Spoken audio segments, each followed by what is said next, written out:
1490 WGCH, online 24/7 at WGCH.com. WGCH News Center time is 8:21. New book out on the market called Greenwich Secrets, and we have the co-authors here, Claudette Rothman, a Greenwich resident, and Jerry Jones, a former Greenwich resident, the co-authors. And Claudette and Jerry, thanks very much for joining us this morning. Thanks for having us. Yep. And we'll start with you, Claudette. Tell us a little bit about Greenwich Secrets. Greenwich Secrets is a novel about sex and murder in Greenwich, Connecticut. All right. Very juicy. When you say novel, is it based on anything? Well, it's a novel. It's a fiction. It's a work of fiction. But when people read it, will they say, "Uh-oh, is this so-and-so? Is that so-and-so?" Well, I hope not. I really hope not. My attorney is listening, so I hope not. Purely coincidental. Yes, purely coincidental. Any resemblance to people dead or alive is absolutely. Is that right? Absolutely. It's like Law and Order. Okay, but based ripped from the headlines, I think is how they say. Well, maybe this is. Mm-hmm. Maybe not. Headline somewhere. Okay. Now, Jerry, what's your involvement with this? Well, we're co-authors. We worked together. Claudette came up with the initial idea, and then we went with it. We worked together page by page. Mm-hmm. Yeah. And Claudette, why'd you write the book? I'm a blogger here in town, and I'm known as the Greenwich Diva. And it started about maybe 2-3 years ago. And lots of people kept telling me, your blog is so juicy. And why don't you write a book? And I went, like, a book? I said, I'm just a blogger. Mm-hmm. And there's an interesting story about how Jerry and I got to meet. I was actually looking for a ghostwriter, and Jerry was introduced to me, and we worked great together. We worked so well together that we wind up being partners. Mm-hmm.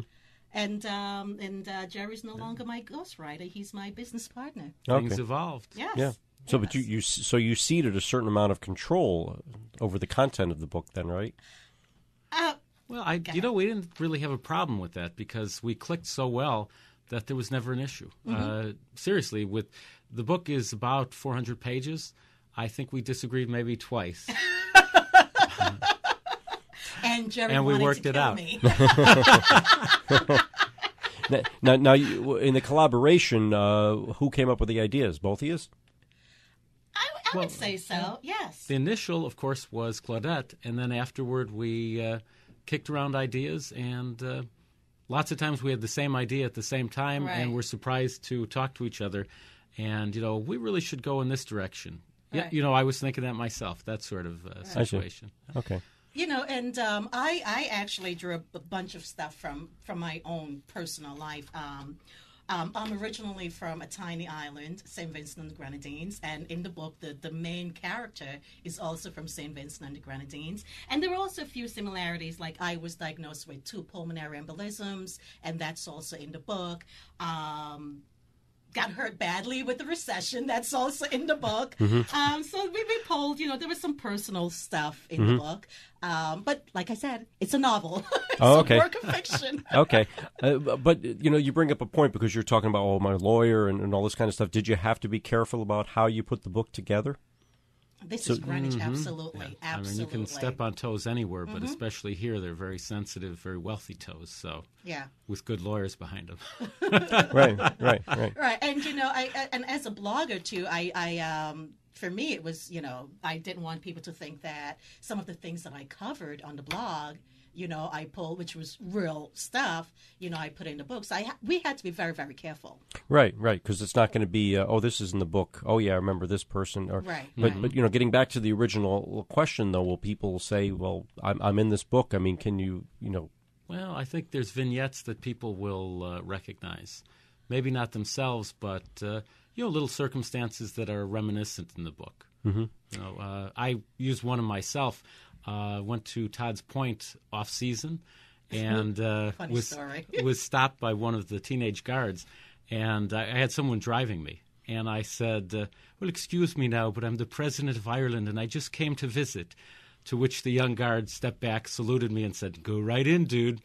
So, and that's in the book. So that little vignette that has some ground in the truth. Okay. As I said, Claudette, you tried that. You didn't get in using the Irish accent, though, right? Actually, I was one of the 3 ladies Well, at the beach incident, and that's my point. And yes, and no. Well, actually, you know what, Tony? I got in because I had my beach pass. The other 2 ladies didn't, so I didn't need to use the accent to get in. And the woman, there's a woman who's president of Ireland, so actually it should have worked better for you than me. He didn't know what was going on, I guess, right? So there may be things about beach access and other things. I mean, but is it a kind of like a different vignettes of stories, or is it one plot from start to finish, or how? Well, it's one plot, but there's little vignettes, sidelines that give a little flavor to the background of Greenwich, because Greenwich is pretty unique, and the vignettes help you get a feel. In other words, people who read it from Greenwich will say, yes, this is based in Greenwich. I see. So it's not a story that just happens to take place in Greenwich, Claudette.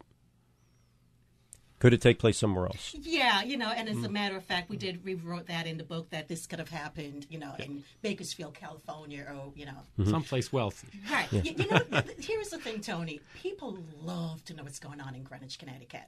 And as a matter of fact, the day that I put the intro of the book on my blog, Greenwich Diva, I got an email from ABC, and they told me that they were following me for a while, and they've been working on a show, that they're developing a show, and they would like for me to be a part of the show.